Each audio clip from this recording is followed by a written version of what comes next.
بسم الله الرحمن الرحیم. درنو خوږو پښتنو ورونو، الله پاک هم خاطر او باد لره د وابډې د دې بلونو متعلق هم خبره کوله. په دې کې چې کوم دا کوم اضافي رقم راغلی دی نو هغه باره کې مونږ چې کوم دی نو خپل احتجاجونه په ریکارډ کړل او مونږ وفاقي حکومت نه او د صوبایي حکومت نه د دې چې کوم دی نو لکه مطالبه وکړل چې یاره دا سیس د لیر کړی شي.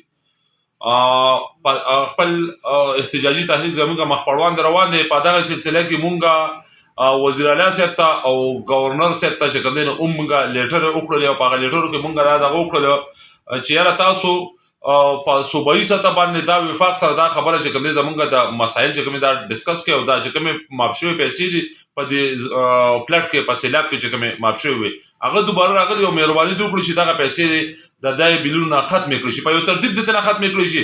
خو لکه مثال خبر چې ختم شي هغه سلسله کې موږ سره وزیر اعلی صاحب سره زمونږ چې کوم دی دلته کې ملاقات شوی مو او گورنر صاحب نه مونږ چې کوم دی په هغه کې مونږ لیټر ورکړی هغه پکې مونږ د صوبایي زمونږ چې کوم تنظیمي تاجران دي هغوی ته نه لټۍ مخکې نو مونږ بیا په هغې باندې هغه سره چې کوم دی نو لکه ډسکس کوو چې په زموږ په درخواست باندې څه عمل شو.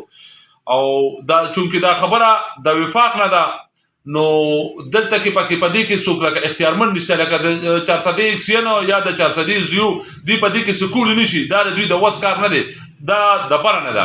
نو مونږ کوشش کوو چې په بره ډول باندې چې کوم دی دا خبره چې کوم دی نو ورسوو خلکو ته هغه چې په هر ترتیب باندې په سیاسي اثر رسوخ باندې وي کنه د مرکزي او صوبایي تنظیمي تاجران په تور باندې وي. خو مونږ وایو چې لکه په بره ډول باندې دا خبره دا وکړو او چې د خپل قام له څه خیر راوړو، لکه مطلب دا چې څه ریلیف دی ورکړو.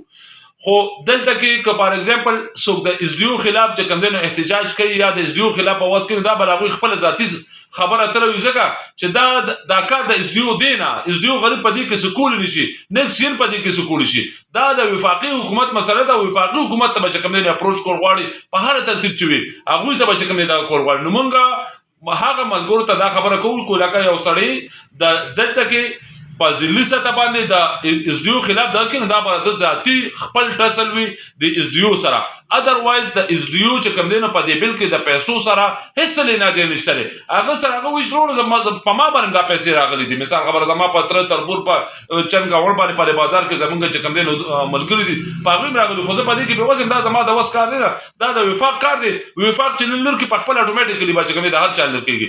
نو مونږ په بره سطح باندې کوشش کوو، خواري خپله کوو، خپل سټرګل کوو چې خپل ستړی کوو چې یاره لکه مثال خبره دا سیس ختم کړی شي. خو د